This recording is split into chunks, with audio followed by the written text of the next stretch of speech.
My son called me suddenly. "Where are you, Mom?" "I'm at your sister-in-law Sarah's birthday party." "Get out of there right now and take your grandson with you." "Why?" "Just do it." His voice sounded so urgent that I took the boy into my arms and ran for the door. The moment I got into the car, I saw something I would never have believed. But before I continue, check if you've already subscribed to the channel and share in the comments where you are watching us from. We would love to know how far our stories of vengeance travel. I was standing in my small kitchen in Boston while the aroma of herbed roast chicken spread throughout the house. For more than 30 years, every Sunday night, I go into the kitchen and prepare dinner for the entire family. This house has witnessed so many gatherings, so much laughter, and also tears. The doorbell rang, pulling me out of my thoughts. I quickly wiped my hands on my worn apron and smiled when I heard the crystal-clear laughter of Ethan, my youngest grandson. The door flew open, and Robert's entire family entered like a small whirlwind. Ethan, who is barely 5 years old, ran straight toward me and hugged my legs, still holding a plastic dinosaur in his hand. "Grandma, what did you make yummy for me today?" he asked, looking up with those bright, big eyes. I bent down, stroked his curly hair, and felt something warm fill my chest. "Your grandma's roast chicken, the best in the world," I answered, giving him a wink. Marissa, my youngest daughter-in-law and Ethan's mother, entered right behind him with a box of homemade apple pie in her hand. She gave me a kiss on the cheek, and a soft scent of perfume floated in the air. "Do you need help with anything, Mom?" she asked immediately, with enthusiasm. Marissa is always like that. She never waits to be asked. She rolled up her sleeves and started cutting the vegetables for the salad, humming a pop song from the 90s. I watched her with pride. Marissa is not only a dedicated mother, but also a strong woman who always seeks to balance work and family. Robert, my younger son, came in last, with a smile as radiant as the sun. "Mom, the famous roast chicken again," he joked, and lifted Ethan onto his shoulders. The boys' laughter filled the entire room, lighting up the house. At 7 o'clock, the doorbell rang again. I looked at the wall clock and smiled to myself. Henry and Sarah, my older son and his wife, were as punctual as always. I opened the door, and Sarah walked in, beautiful, in an emerald silk dress, her hair up, and impeccable makeup. She handed me a bottle of expensive wine and said softly, "It's for you, Mom." I thanked her. Although I do not know why, her smile has always seemed a little distant to me, as if it were carefully calculated. Henry, my older son, was behind her and looked tired. He had wrinkles on his forehead and deep circles under his eyes after a week working for the humanitarian aid organization. He just nodded, sat down on the sofa, and rubbed his temples as if he wanted to ward off a headache. Dinner began. The entire family gathered around the old wooden table, a witness to so many memorable moments. The aroma of the roast chicken and herbs made everyone sigh with pleasure. Robert, as always, livened up the atmosphere. He spoke excitedly about his new business project, his voice full of enthusiasm. Then he turned to Marissa and said proudly, "Mom, Marissa is about to be promoted. Her boss does not stop praising her. He says he has never seen someone so dedicated." Marissa blushed and interrupted him. "Oh, stop it! It was just luck." I looked at her, full of pride. She was humble, but I knew how hard she had worked to achieve it. I looked at Sarah and noticed she had stopped using her fork. She placed it on the table with a smooth gesture, but loaded with intention. Her smile was still perfect, but her eyes were cold. "How impressive, Marissa," she said in a serene voice. "It must be very difficult to balance a career and take care of Ethan." Her words sounded like a compliment, but there was something sharp hidden in them, like an invisible needle. Marissa stayed still for a second, then smiled and replied, "Yes, luckily I have Mom and Robert who help me." I noticed her shoulders tensed a little, as if she was trying to hide her discomfort. The atmosphere at the table became a little tense. I quickly served a piece of chicken thigh to Ethan, hoping to break the awkward silence. "Eat a lot, son. That way you will grow up fast like your dinosaur," I said, winking at him. But Ethan, in his enthusiasm, dropped the piece of meat onto the floor. "Oh, sorry, Grandma," he exclaimed with a distressed face. Marissa immediately grabbed a napkin, knelt down to clean the floor, and comforted him. "It's nothing, my love. It was only a little." I smiled, touched by the girl's tenderness. But from the other side of the table, I heard a slight, almost imperceptible sound, a clicking of Sarah's tongue. She did not say anything. She just took a sip of wine. Her gaze stopped at the stain on the floor. Her gesture was subtle, but that look chilled me. It was not simple annoyance, but something deeper, colder. I tried to push that thought aside, telling myself that I was exaggerating. Maybe Sarah was just tired, or it was a passing moment. When dessert arrived, Marissa brought out her apple pie. Everyone at the table praised it. Robert ate 2 slices in a row and joked, "Mom, I only married Marissa for this apple pie." Henry, although quiet, nodded. "It's very good, Marissa." I looked at Sarah, hoping she would join in the atmosphere. "Eat another little piece. It's delicious." I invited her sincerely, but she refused with an impeccable smile. "No thanks, Mom. I have to watch my figure." Her words were soft, but I felt an invisible wall between us. At the end of dinner, Robert's family hugged me effusively before leaving. Ethan, with rosy cheeks, whispered in my ear, "Next week, you make roast chicken for me, okay, Grandma?" I let out a laugh and pinched his nose. "I promise you." Seeing him get into the car, I felt a simple joy fill my heart. But when I turned, I saw Henry and Sarah preparing to leave. Sarah gave me a light kiss on the cheek. Her smile was still perfect, although it did not reach her eyes. "Thanks for dinner, Mom," she said in a monotone voice. Henry just nodded, with a distant look. I was left watching them disappear through the gate, with a strange heaviness in my chest.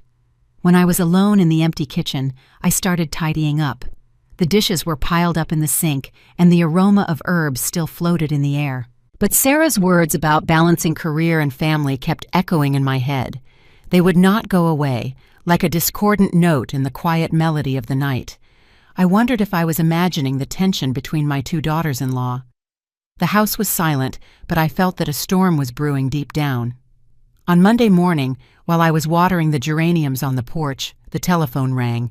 I went into the house, picked up the receiver, and Marissa's voice sounded on the other end, rushed and full of apologies. "Mom, I'm sorry to call so early," she began with a trembling voice. She told me about an unexpected job opportunity in Chicago, an important project that could give her a promotion. The trip would last almost a week, and Robert was busy with a large contract, constantly meeting with clients. "Mom, I know it is a bother, but could you please watch Ethan for a few days?" Marissa asked, almost begging. I heard the tension in every word, as if she was fighting not to feel like a bad mother. I smiled, even though I knew she could not see me. "Don't worry. Leave Ethan with me. Go to work calmly. I'll take care of everything here," I told her, trying to maintain a soft tone so she would not feel guilty. Marissa sighed with relief and thanked me over and over again before hanging up. I stood there looking out at the garden with a feeling of calm in my chest. Taking care of Ethan was never a burden for me.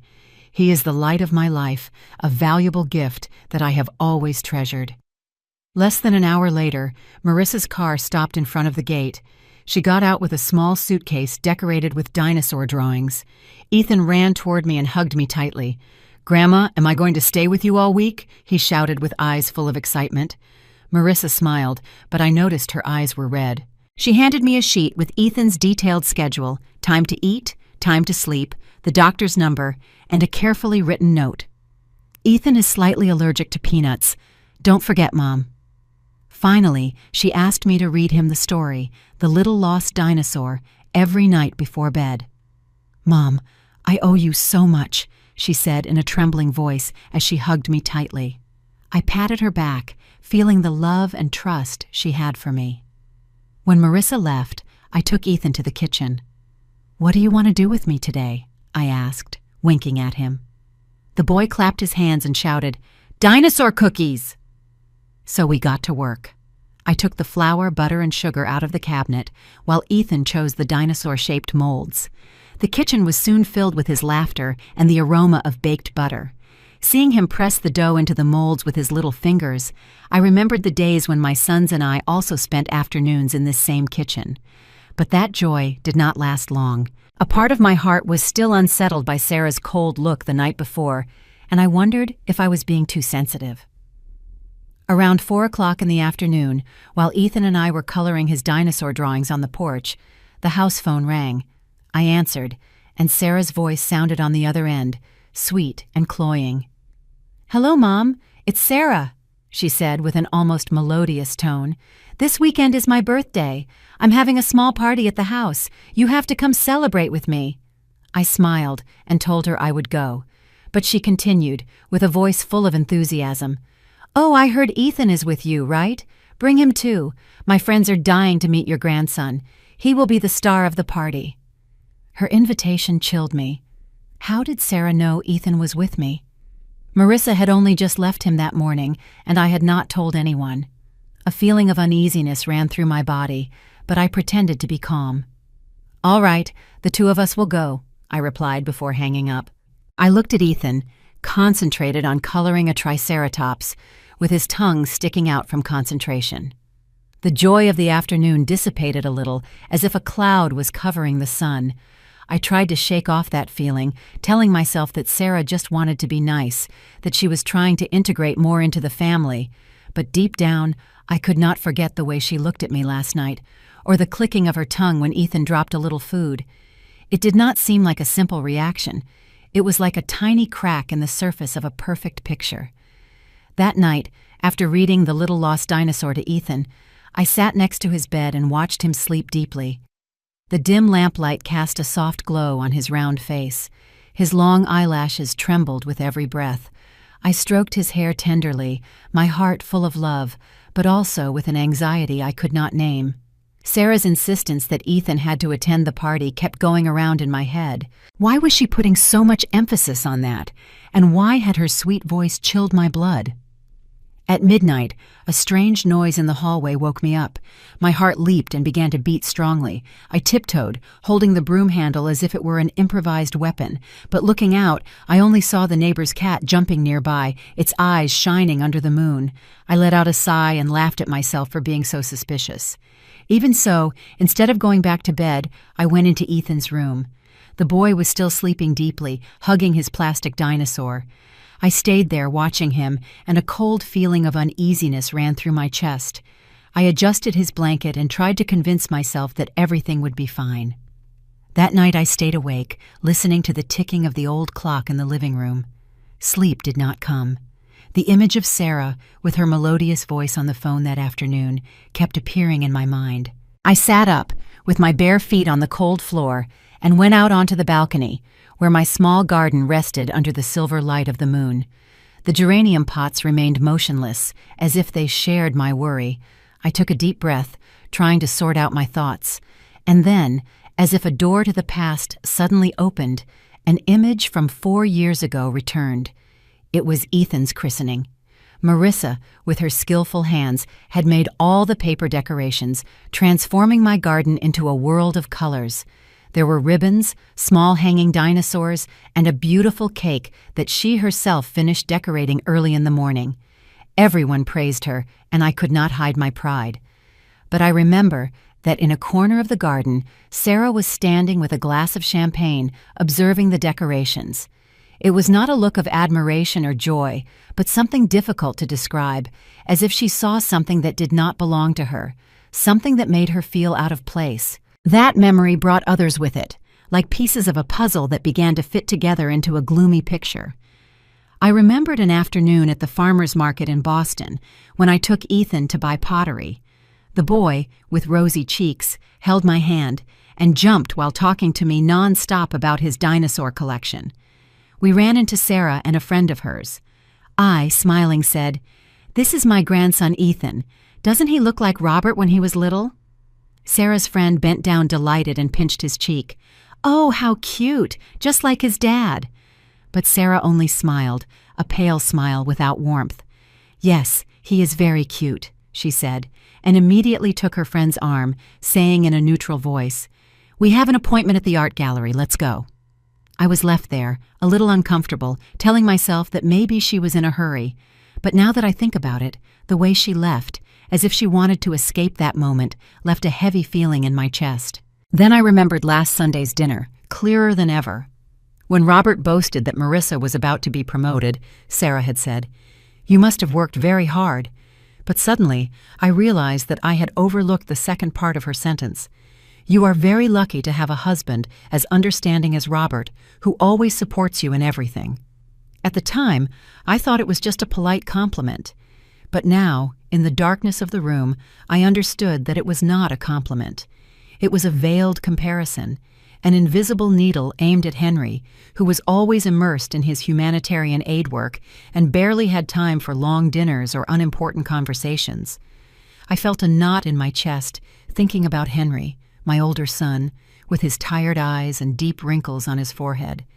Did Sarah perhaps envy the closeness of Robert's family? Another memory came back to me, like an icy stab. It was at Henry's birthday, 2 years ago. Marissa, with her usual attention to detail, gave him a hand-knitted wool scarf with every stitch made with care and warmth. Henry hugged his sister-in-law, excited, and said, "Thank you, it really means a lot." I saw how his eyes lit up, as if he had recovered a little joy. But Sarah, she gave her husband an expensive Swiss watch, shiny and perfect, just like her. That night, casually passing by their room, I heard Sarah's low but sharp voice. "You liked the scarf more than my gift, didn't you? The simple things with feeling always win." Her tone was not one of anger, but of bitterness, as if enduring a wound that no one saw. I left the balcony and went into Ethan's room. The boy was sleeping deeply, holding a plastic dinosaur tightly, smiling slightly in his dreams. I adjusted his blanket tenderly, feeling immense love, but also a growing concern. Those memories alone seemed like just small waves, fleeting and easy to forget, but now they joined together in an undertow, strong and terrifying.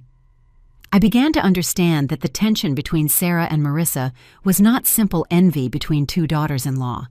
It was a deep dissatisfaction, a feeling of being ignored, of being relegated, that Sarah had kept silent for a long time, and Ethan, with his innocent smile and the affection the whole family had for him, seemed to have inadvertently become the center of that frustration. I sat in the chair next to my grandson's bed, gripping the edge of the blanket. The uneasiness I had felt since Sarah's call that afternoon turned into true fear. I wondered if I was exaggerating, if the truth was making me too sensitive. But Sarah's eyes, her smile that did not reach her eyes, and that sweet but cold voice kept tormenting me. I looked at Ethan, his face calm in sleep, and I knew I could not risk it. Tomorrow, at Sarah's birthday party, I would not let the boy out of my sight for a second.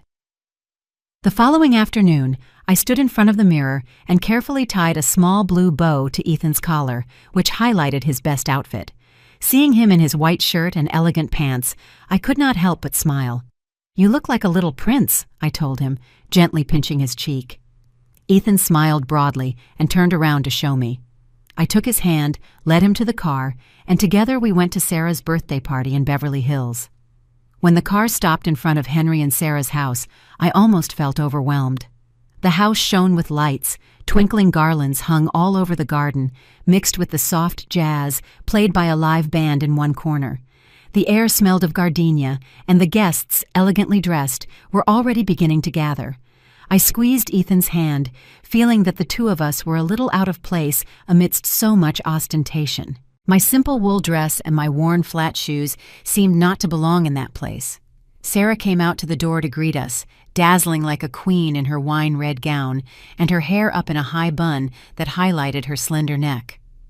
"Mom, what a joy that you came," she said with a radiant smile, although there was something forced in her expression. She looked down at Ethan, with bright eyes but without real warmth. "Oh, how handsome my nephew is today." She gently touched the boy's shoulder, but that gesture seemed artificial to me, as if she was playing a role that she herself did not believe in. Ethan just smiled shyly and clung closer to me. I walked in with Ethan, trying to remain calm, although my eyes did not stop observing. The party was just as I imagined one of Sarah's would be, elegant, perfect, and calculated.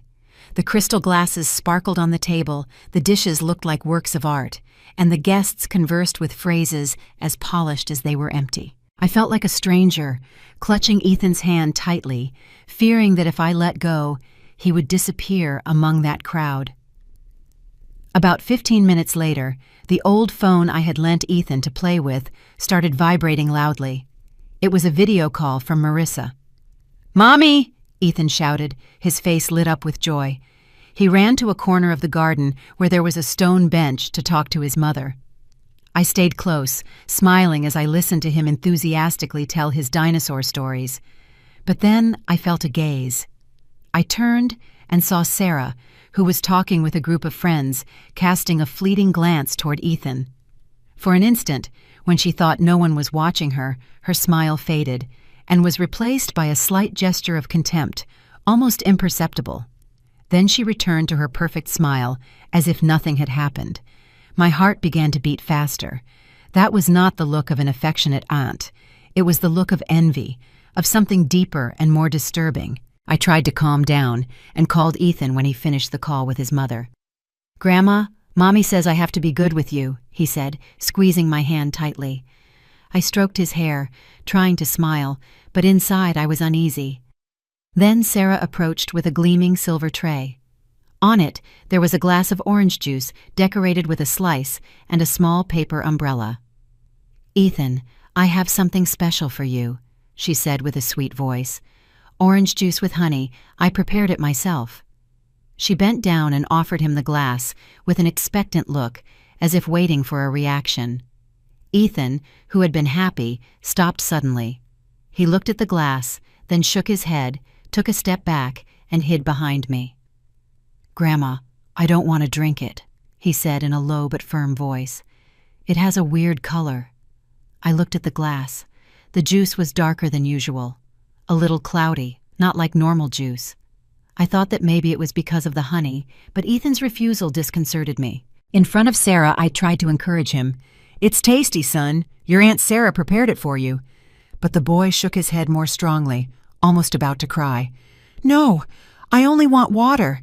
Sarah smiled, a patient smile, but one that failed to hide a certain tension at the corners of her eyes. It's okay," she said in a sweet voice. "You're probably still full. Then let me put it away, and later if you're thirsty, you can have it." She took the glass of juice and went into the house, moving gracefully as if nothing had happened. I sighed with relief and took Ethan to the water cooler in the corner of the garden. I poured him a glass. While I watched him drink in small sips, I told myself that perhaps I was exaggerating. But Sarah's look, that slight gesture of disdain, and her insistence with the orange juice kept giving me a bad feeling. The party was getting more and more lively. The jazz gave way to faster rhythms, and people started dancing. Ethan, with his eyes half closed from sleep, was clearly not having fun. He pulled my sleeve and whispered, "Grandma, let's go. I'm sleepy." I stroked his hair, also wishing to leave there as soon as possible. I looked around for Sarah to politely say goodbye, but Ethan pulled my hand harder.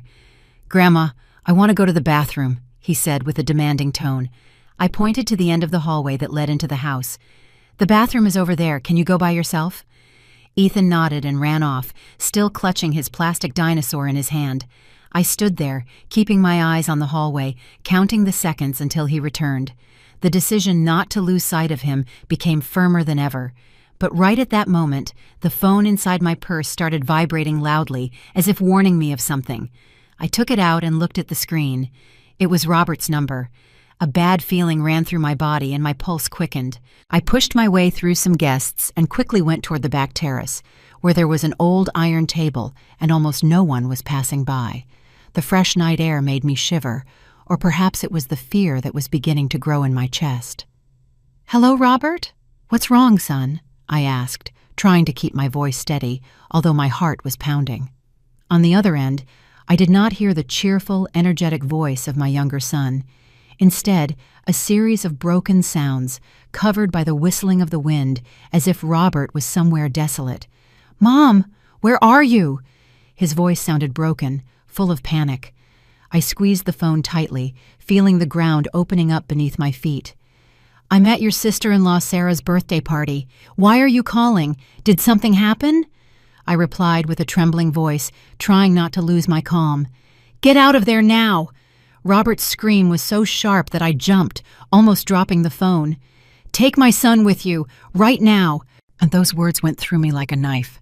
I felt my blood stop. My breathing was heavy. "Why? Robert, what's happening? Tell me what's going on!" I shouted, almost breathless, not stopping looking toward the hallway where Ethan was. "Ethan went to the bathroom." "Don't ask anything!" Robert interrupted me, his voice broken by fear. "Do it, Mom. Do it now. Henry just called me.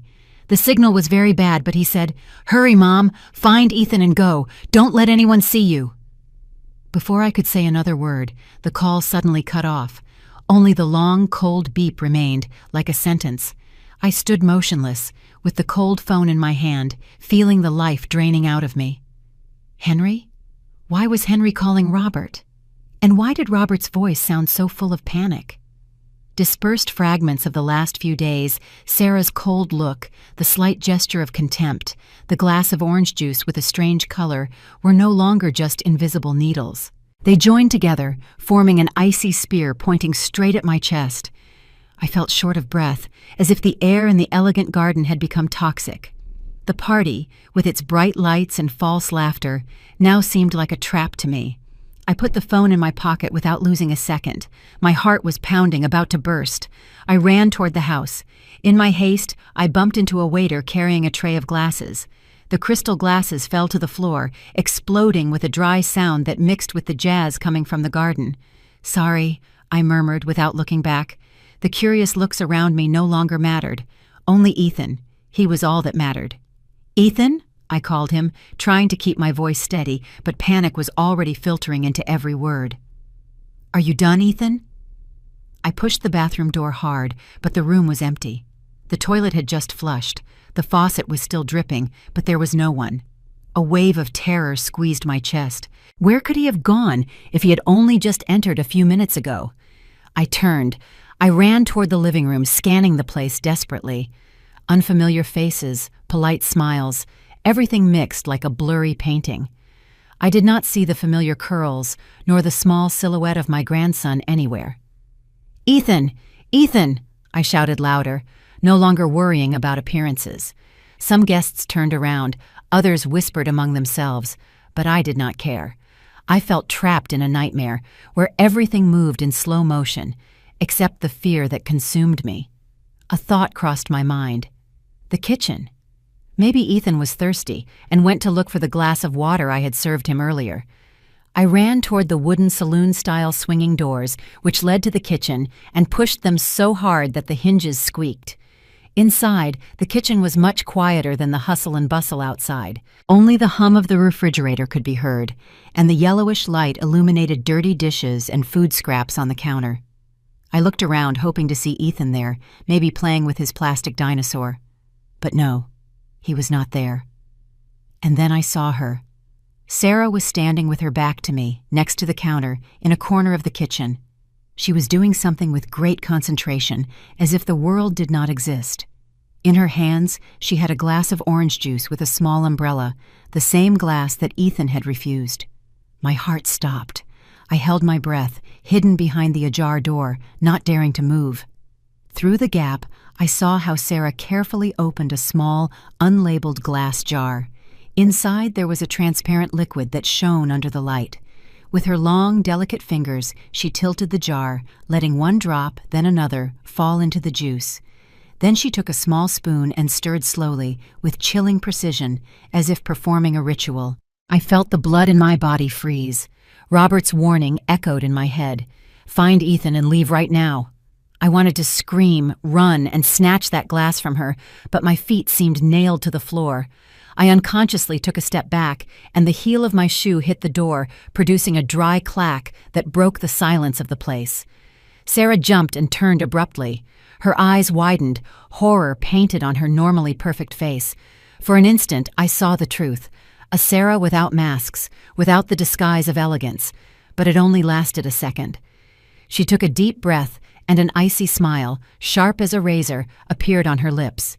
She picked up the glass of orange juice and raised it toward me, as if offering it kindly.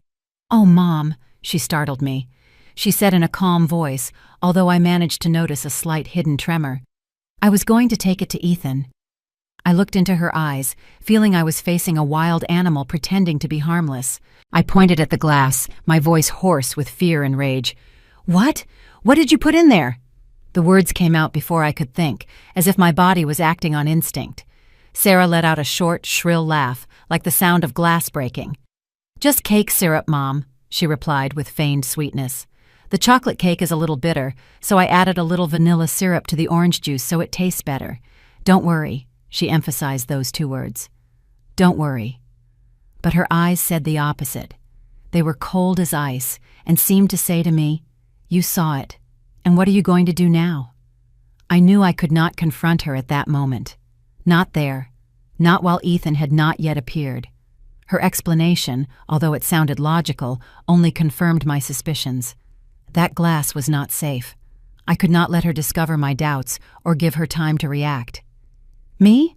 I have to look for Ethan," I said with a choked voice, and ran out of the kitchen.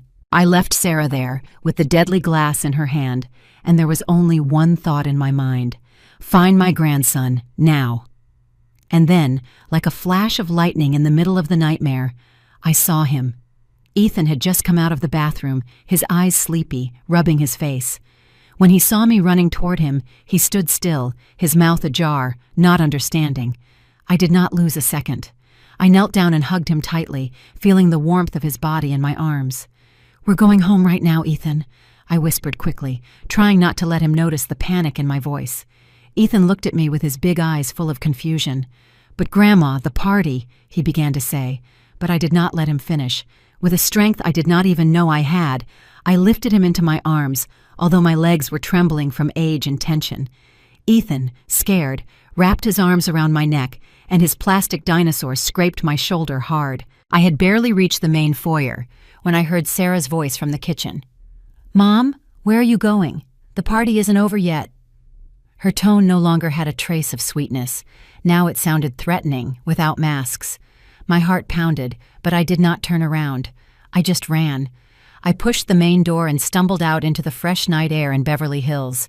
The wind made me shiver, but not from the cold, but from the fear that was gripping my chest. The heavy iron gate loomed in front of me. I put Ethan down on the ground, and using both hands, I pulled the latch, my heart pounding so hard it seemed to want to jump out of my chest. The dry sound of the metal unlocking resonated like a final point for our escape. "Grandma, Aunt Sarah," Ethan murmured, but I squeezed his hand and pulled him with me toward the empty street. The streets were silent, illuminated only by the dim yellow light of the old lampposts. There was not a single taxi. I looked around, desperate, and then Sarah's voice sounded again, closer, sharper. "Mom, stop right now!" she screamed, with a fury that sounded like a cornered animal. I squeezed Ethan's hand and we ran along the sidewalk. My legs hurt, but I did not dare to stop. "Run with me, son," I whispered, my voice breathless. Despite the fear, the boy kept running, staggering with his little feet on the pavement. Just then, at the end of the street, 2 bright headlights approached. A taxi! I waved my arms like crazy, almost throwing myself into the road to stop it. The driver slammed on the brakes, his irritated face peering out from behind the windshield. "What's wrong with you, lady?" he shouted. But I did not care. I opened the back door, pushed Ethan inside, and climbed in after him, almost falling onto the seat. "Go, please, fast!" I begged, gasping. The driver threw me a look in the rearview mirror, but stepped on the accelerator. The car had barely moved a few feet when I looked back through the window. Sarah had reached the gate, with no trace of elegance left. She stood there, her eyes shining under the streetlight, as if she wanted to pierce the car, taking us away with her gaze. But then, behind us, a sharp sound broke the night. A siren. I turned my head and felt my stomach drop to the floor. 3 police cars, with blue and red lights flashing, were approaching at full speed. One stopped in front of Henry's house gate. The other 2 crossed the street, forcing our taxi to stop. The driver swore and looked at me furiously. "What mess have you gotten me into, lady?" I did not answer. I just hugged Ethan tightly, feeling his small body tremble in my arms. "Grandma, the police," he whispered, his voice trembling. The door of the front police car opened. The one who got out was not an unknown officer in an impeccable uniform. It was Henry, my older son. He was wearing the rescue team uniform covered in mud, as if he had come from a battlefield. His face was pale, his eyes red from exhaustion and tension. When he saw Ethan and me inside the taxi, his legs almost gave way. He held onto the car to keep from falling. "Mom, Ethan," he murmured, his voice broken by relief. I had never seen Henry like this, as if the weight of the world had just fallen off his shoulders. A tall police officer, with a badge that read Officer Miller, approached and gently knocked on the window. "Mrs. Clark, please calm down. You and the boy are safe," he said in a serious and reassuring voice. But I was still trembling, not from cold, but from the fear still running through my veins. I opened the door and got out of the car, not letting go of Ethan. The boy clung to me. His plastic dinosaur fell onto the seat, but he did not even bother to pick it up. Henry ran toward us and hugged us tightly. "Thank God you're okay," he said through tears, squeezing us as if afraid we would disappear again. "What's going on, son?" I asked, my voice broken, almost unable to control it. "How did you know?" I looked into Henry's eyes, seeking answers to everything that had just happened. The glass of orange juice, Sarah's cold look, and Robert's desperate call. Henry took a deep breath, as if he needed to gather all his strength to tell a story that he knew would tear my soul apart. He began to speak in a choked voice, as if every word had to fight to come out. A few hours earlier, while he was in a disaster relief zone for the California wildfire victims, where the phone signal was unstable, Henry had called Sarah to check on her. The call lasted only a few sentences, and then it cut off. He thought it had ended, but it had not. On the other end of the line, Sarah also thought the call had been interrupted. But the microphone was still active, and Henry accidentally overheard a conversation between her and a close friend. Sarah's poisonous words resonated through the phone, speaking of the envy she had been harboring in her heart, of how Marissa and Ethan had taken all the family's attention away from her. And then he heard something horrifying. "Just a little. No one will suspect anything. They'll think it was a sudden allergic reaction to something at the party." Henry said he was paralyzed. In the middle of that deserted area, with no signal, no way to contact the city police, he ran desperately looking for a place with coverage. He crossed roads full of mud, under the furious wind of the wildfire, just to make one call. To Robert. He screamed a warning before his phone completely died. "Mom, I did not know Sarah had gone this far," Henry said, his voice broken and his eyes red. "I thought she was just jealous, sad. I never imagined she was capable of something like this." I stood there hugging Ethan, feeling my heart break into pieces.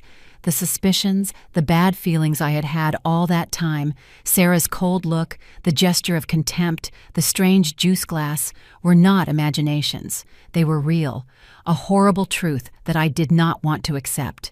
I looked at Henry, saw the pain in his eyes, and knew he was as devastated as I was. Not only had he lost the woman he loved, but he had to face the fact that she had planned to harm her own nephew. While Henry was speaking, a group of police officers burst into the house. The sound of their firm footsteps and serious voices echoed inside. Minutes later, Officer Miller came out, followed by another agent holding a transparent evidence bag. Inside was the glass of orange juice with the paper umbrella and a small, unlabeled glass jar, the same one I had seen when Sarah poured the liquid. I felt the blood freeze in my veins, but at the same time, a strange sense of relief washed over me. Ethan had not drunk that glass. He was safe.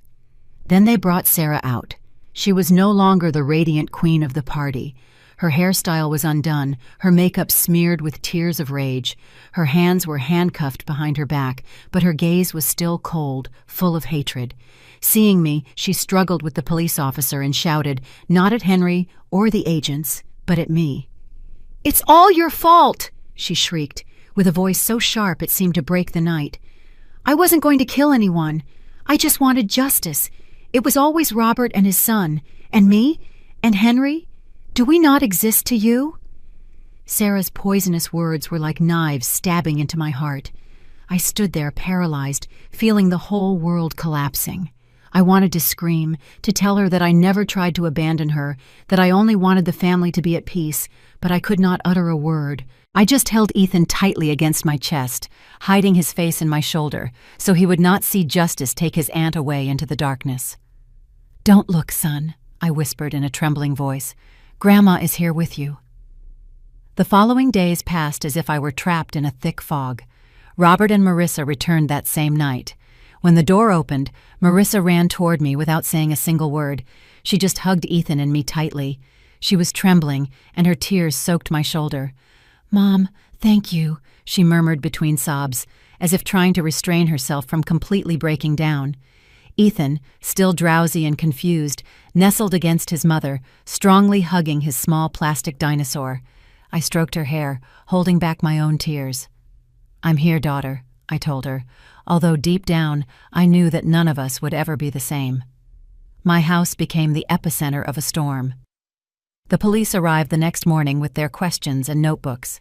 I sat down at the dining room table and recounted everything in detail, my voice trembling, but trying to maintain clarity. From the glass of orange juice that Ethan rejected, Robert's desperate call, to the terrifying moment in the kitchen when I saw Sarah pour an unknown liquid into the glass. Every word that came out of my mouth was like a stab, painful, but necessary. Officer Miller took notes carefully. His gaze showed empathy, although he remained firm. "You did the right thing, Mrs. Clark," he told me at the end. "Thanks to you, the boy is safe." But those words of comfort could not calm the pain I carried inside. I was on the verge of losing my grandson. Marissa, after the initial shock, acted with a determination I had never seen in her. She reviewed all the old messages on her phone and found some that Sarah had sent her. "You got another award at the company, right? A married woman with so much success. Be careful that your husband feels lonely," said one, with that sarcastic tone disguised as kindness. Another message was even colder. "Ethan looks more and more like Robert. Henry, on the other hand, has no one to look like." Marissa handed them over to the police, her face pale, but her gaze firm. "I never imagined she hated us so much," she told me later, her voice broken. I could only take her hand, not knowing what to say to alleviate her pain. Robert also found a recording of Henry's last voice message. Although it only lasted a few seconds, his desperate scream, "Sarah! Ethan! Danger!" was clearly audible, enough to strengthen the evidence. I listened to that recording several times, and every time I heard his voice, I felt my heart being squeezed. I could not imagine what my son must have felt upon discovering that his wife had tried to harm his own nephew. Henry stayed at my house a few days after all that. He lost so much weight he looked like a different person. His sunken eyes revealed a deep emptiness, as if he had lost a part of himself. He spoke little and spent hours sitting silently in the corner of the living room, looking out the window at the geranium pots that were wilting from lack of care. I knew his soul was shattered. Henry was always an idealist, dedicated to helping others, but now he had to face the reality that the woman he loved had tried to hurt his own family. "Mom," he said one night in a hoarse voice, "what did I do wrong for her to turn into this?" I hugged him without answering, because I knew that no word could alleviate that pain. One afternoon, while I was preparing tea in the kitchen, the house phone rang.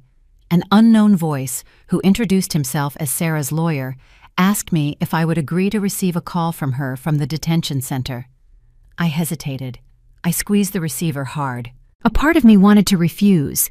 I wanted to let everything related to Sarah sink into oblivion, but another part, deep within me, wanted to hear what she had to say. I wanted to understand why. "All right," I replied, my voice dry. When Sarah's voice was heard on the other end of the line, it was no longer the sweet, perfect voice of the daughter-in-law I once admired. It was broken, choked with sobs. "Mom," she called me, and I could feel the desperation in every syllable. "I'm listening," I replied, in a colder tone than I imagined, as if my heart had built a wall to protect itself. "I'm sorry," Sarah began through tears.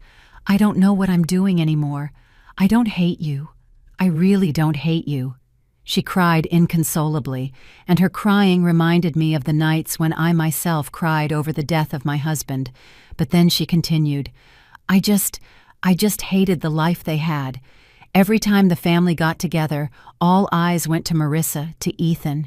Everyone said she was so capable, that he was so smart. And me, I was just an expensive ornament next to Henry. No one saw me. I remained silent, listening to her. The anger inside me began to dissipate, replaced by a profound sadness. I understood what it was like to feel abandoned, to feel invisible. I had also experienced it when my children grew up, when this house became too big and too empty. But I could not forgive her. Sarah, I said, in a calm but firm voice, feeling abandoned is an enormous pain. I understand it. But no one gives you the right to use your pain to destroy the happiness of others, much less to harm an innocent child like Ethan. On the other side, only her muffled crying was heard. I did not say anything else. I hung up carefully, feeling that I had just let go of a great weight. The trial was held a few weeks later. With my testimony, Henry's, Marissa's messages, and the result of the poison analysis in the orange juice, Sarah was convicted of attempted murder. The day of the sentencing, I did not go to the courthouse. I stayed home, hugging Ethan while reading him the story of the little lost dinosaur. His crystal-clear laughter filled the room when I imitated the dinosaur's voice, but inside me, the pain was still there. I had protected Ethan, but I knew my family would never be the same. Summer arrived, bringing the first warm rays after the storm. The geraniums on the porch of my house in Boston bloomed again, their red flowers reminding me that life, however wounded it may be, always seeks a way to get back up. The little house that was once the center of chaos began to recover its calm. I stayed on the porch, watering the pots, feeling the water seep into the earth, and I knew, deep down, that my family was also finding its way to heal. Robert and Marissa decided to move into a house just a few streets from mine. They said they wanted Ethan to be close to his grandmother, so the boy could come whenever he wanted. Marissa, with her sweet but firm smile, now usually stops by my house after work, bringing a bag of fresh fruit or a small box of homemade apple pie. We sit on the porch, drinking chamomile tea, talking about unimportant things, work, the weather, or small plans for the future. Mom, next week I want to take Ethan to the zoo, she told me once, her eyes shining. He loves dinosaurs. I'm sure he'll be fascinated. I smiled and nodded, but deep down, I still felt a small scar every time I thought about what had happened. Marissa seemed to understand it. She took my hand, saying nothing, just transmitting a little of her warmth to me. Henry, my older son, filed for divorce. I know it was not an easy decision. Every weekend he drives to my house, bringing with him a calm that he did not have before. He is no longer dejected as in the first days after everything happened, but his eyes still hold a deep sadness. I see him find solace in physical labor, repairing the wooden fence that was already wobbly, pruning the dry branches in the garden, or cleaning the old window frames. Once I found him sitting on the garden bench, silently watching Robert teach Ethan how to kick the ball. A sad but serene smile appeared on his lips. "Mom," he said when I brought him a glass of lemonade, "I just want everything to go back to how it was before." I put my hand on his shoulder, saying nothing, because I knew that, as before, now was an impossible luxury. One Sunday afternoon, the whole family gathered again in my usual kitchen. The aroma of the herbed roast chicken filled the house, but the atmosphere was no longer the same as in the dinners before. There was no longer carefree laughter or meaningless jokes. Instead, there was a new, deeper bond, forged through pain. Marissa was next to me, helping me season the soup. Suddenly, she wrapped her arms around me from behind and rested her head on my shoulder. "Thank you, Mom," she whispered in a trembling voice. "Thank you for being there, for saving Ethan." I stopped stirring the spoon, put my hand over hers, and felt the warmth she transmitted to me. "I'm your mother," I replied softly. But inside I knew that this moment had changed everything for us. Ethan, after so many nights waking up from nightmares, had recovered his pure smile. He ran through the garden chasing a yellow butterfly, and his laughter sounded like bells under the afternoon sun. I watched him with a heart full of love, but also with a slight pain. He was too small to understand everything that had happened, but I knew that deep in his innocent soul, he already perceived the fragility of the world. Suddenly, Ethan stopped, ran toward me, and lifted his serious gaze, an uncommon expression in a 5-year-old. "Grandma," he asked in his clear little voice, "what is a family?" My grandson's innocent question left me speechless. I looked at Ethan, then at my 2 sons talking next to the table, Robert, with his usual optimistic smile, and Henry, with his eyes still sad but slowly lighting up. I looked at Marissa, my daughter-in-law, who had faced the storms with me and was now smiling at me from the kitchen while wiping her hands on the apron. All of them, those who were on the verge of being lost and fought to stay together, were the clearest answer of all. I knelt down to Ethan's eye level and gently stroked his curly hair. I smiled, a smile that was born from the deepest part of my heart, although my eyes were already moist. "Family is not always perfect, son," I told him in a sweet but firm voice. "Sometimes family makes you feel sad, it hurts you, but family are the people who, no matter what happens, are willing to risk everything to protect each other, like your mom, your uncles, and your grandma." Ethan nodded, as if he understood, although I knew he would need time to truly feel the weight of those words. He hugged my neck tightly, and I hugged him with the same strength, feeling the warmth of his small body in my arms. Under the golden light of the sunset, I looked at my family, those who had been hurt, those who had almost lost each other, and I knew we were slowly healing. The deep crack that Sarah left would never completely disappear, but it had taught us to value each other more, to love each other more deeply. I stood up, took Ethan's hand, and led him back to the garden, where Robert and Henry were laughing. Their laughter was proof that my family, although not perfect, was still the only thing I would be willing to give everything for. 10 years have passed since that night. The small garden in front of my house in Boston is greener than ever. The pots of red geraniums and the lilac lavender bushes bloom thanks to the care of Ethan and his skillful hands. He is now 15 years old, almost my height, with the same clear eyes as before, only he has learned to keep his thoughts to himself. Life seemed to have returned to calm until this morning, when I received a letter. The envelope was light yellow, with no return address. The handwriting on the cover made my heart shrink. Round even, too familiar. Sarah Harris. I stood motionless for a long time in front of the old wooden table, my trembling fingers touching those letters. 10 years have passed, and now she was coming back. In the letter, Sarah wrote, "I do not expect you to forgive me. I just want to apologize before I leave the United States. I have changed. Prison taught me many things, not with words, but with silence. I am no longer angry with anyone, only with myself. If you allow me, I would like to see you one last time, to say goodbye." I read and reread the letter, my heart heavy and at the same time light. Would this be the moment I had waited for so long, the instant to finally close what was left open in my soul? In the afternoon, as the sun was hiding behind the old houses of Boston, I heard a knock on the door. The woman in front of the gate left me speechless, Sarah. But she was no longer the arrogant and dazzling woman of the parties of yesteryear. She had short hair, with some gray strands, a thin face, tanned by the sun, her eyes without that look of arrogance, only with a serene tiredness. "Hello, Mom," she said softly, her voice trembling. I nodded and opened the door. "Come in, daughter." We sat on the porch, where the geraniums were in bloom. I prepared tea and placed a cup in front of her. The aroma of chamomile spread, bringing back memories of so many past afternoons. Sarah held the cup with both hands, looking down. "During these 10 years I have thought a lot about you," she began, her voice choked. "At first I hated you. I thought you had made everyone turn away from me, but then I understood that I was the one who chose that path. No one pushed me." She looked up, and tears ran down her cheeks. "I am sorry. For everything. For having made you suffer. For having put Ethan in danger. If I could go back, I would prefer to disappear before doing that." I remained silent. The wind blew, bringing with it the perfume of gardenia.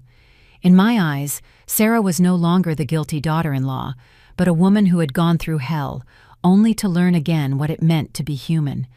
I told her in a low voice, "Sarah, I cannot forget what happened, but I do not want to live the rest of my life with resentment.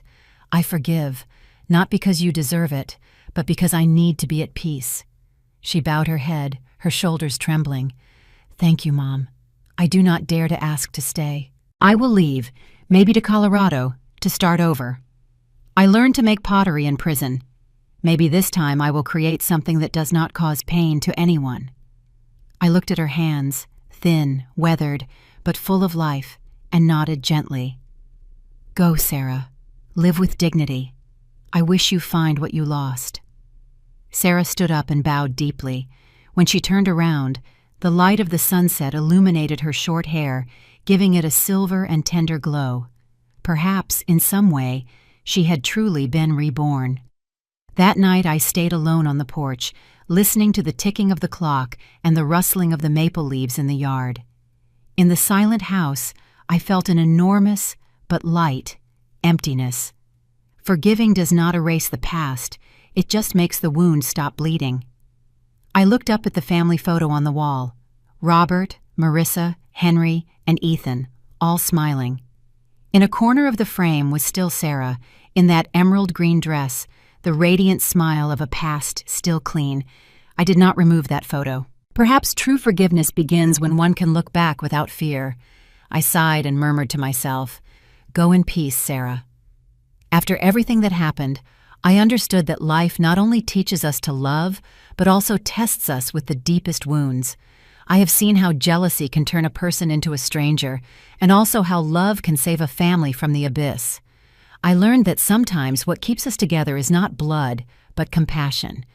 Family is not always perfect. There are misunderstandings, hurts, even betrayals. But in those dark moments is when we truly see who remains by our side. I want everyone to remember that love does not need to be shown. It is enough to be present when it is most needed. Because sometimes a hug, a glance, or a small gesture is enough to save a life and keep a home together. The story you have just heard has changed names and places to protect the identity of the people involved. We are not telling this to judge, but with the hope that someone listens and stops to reflect. How many mothers are suffering in silence inside their own homes? I truly wonder. If you were in my shoes, what would you do? Would you choose silence to keep the peace, or would you dare to face everything to reclaim your voice? I want to know your opinion, because every story can become a candle that illuminates the path of others. God always blesses, and I am sure that courage will lead us to better days. For now, on the final screen, I will leave 2 of the channel's most beloved stories. I am sure they will surprise you. Thank you for having stayed with me until this moment,